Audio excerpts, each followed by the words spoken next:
सबसे तेज खबर श्रावस्ती चैनल में आपका स्वागत है। चैनल को लाइक शेयर एवं सब्सक्राइब करें, साथ ही बेल आइकन दबाना न भूलें, जिससे हर खबर आपको सबसे पहले मिलती रहे। बढ़ते हैं खबरों की तरफ। श्रावस्ती में राप्ती नदी अपना खतरनाक रूप दिखाने में जुटी हुई है, जिसके चलते कृषि योग्य भूमि लगातार राप्ती नदी में समाहित हो रही है। श्रावस्ती जनपद में कुछ दिन पूर्व आए हुए बाढ़ के चलते राप्ती नदी का जलस्तर एक बार बढ़ा हुआ था, जो अब धीरे धीरे कम हो रहा है। और जब राप्ती नदी का जलस्तर कम होने लगा तो अब किसानों की ज़मीन बड़ी तेज़ी से राप्ती नदी कटान कर रही है, जिससे किसान काफ़ी परेशान नज़र दिखाई दे रहे हैं। जहां एक तरफ प्रदेश सरकार बांध को लेकर लाखों करोड़ों रुपए हर साल खर्च करती है, लेकिन श्रावस्ती जनपद में न तो कोई सही रूप से बांध का निर्माण कार्य हुआ जिससे पूरी कटानों पर रोक लगाया जा सके।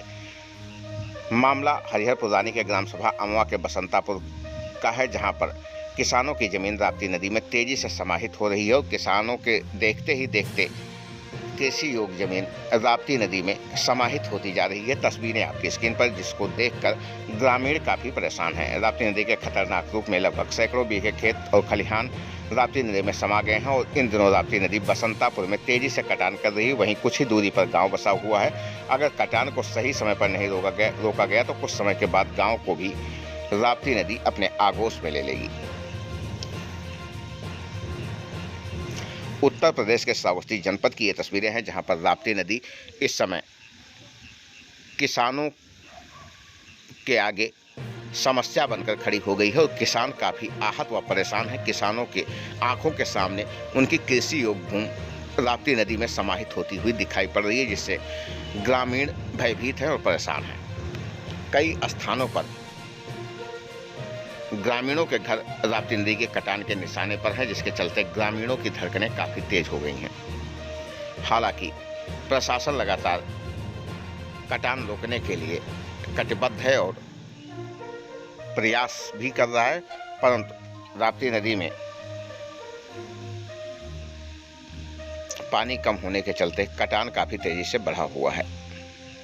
कटान कर रही बसंतापुर गांव में, और प्रशासन के द्वारा क्या ठोस कदम उठाए गए हैं? भैया, प्रशासन के द्वारा कोई कदम नहीं उठाए जा रहे हैं। लगातार ये राप्ती नदी हमारे ग्रामवासियों को अपने जहाँ यहाँ की ज़मीनें जो हैं वो कट रही हैं, बाग कट गए हैं। लोगों के कम से कम 1000 बीघे खेत कट चुके हैं और गांव मुश्किल से 50 मीटर की दूरी पर बचा है। लोगों को आने जाने में बहुत समस्या हो रही है और प्रशासन की तरफ से कोई काम नहीं किया जा रहा है जिससे इस गांव की ज़मीन को कटने से रोका जाए। लगातार यहाँ पर राप्ती नदी देख रहे हैं, लगातार जब से आप आए हैं तब से देख रहे हैं, लगातार कम से कम 2-3 बीघे तब से काट चुकी है 10-15 मिनट के अंदर।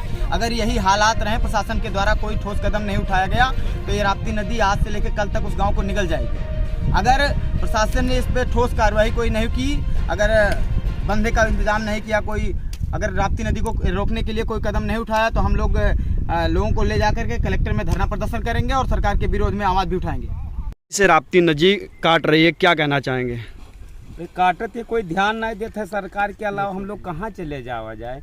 500 बीघा जमीन कट चुका है पूरे गांव मिला के। हम 3 बीघा हमरो कट गया है। वहाँ सागवान रहा, शीशम रहा, मड़ई रहा, वहाँ कट गए रातिन भरे। हम 3 रोज से नदी आधा किलोमीटर तक काट चुकी है। सियस आधे किलोमीटर गांव बचा है। पिपरमिंट रहा, बैहा वहाँ ले डारिस 9 बीघा हमार गा, पूरे गांव पिपरमिंट पानी भराव चला गा। फसल पात भी नहीं होते। बांध अगर बंध जाए, प्रशासन ध्यान दे तो हमारे लोगों जीवन कुशल से जी सका जाता है, और नहीं तो हम लोगों का जीना हराम है। पानी भर लेते, कोनो लंग निकास नहीं रहा है। प्रशासन के तरफ से कटान को लेकर रोक लगाने के लेकर कोई कदम उठाए गए हैं? तमाम कदम उठावा गया है, कोई ध्यान दे कहाँ चले जावा जाए? तो कोई ध्यान ही नहीं देता है। बंधा खाली नापे आवत हैं, बताए चले जाते हैं। यहाँ से बंधी 5 साल बंधी, 3 साल से बंधे नापत हैं बस। लगभग कितने बीघे खेत कट चुके होंगे अभी तक? 500 बीघा खेत ये 4-5 दिन के अंदर कटा है और इसके पहले कट गया है तो छोड़े है।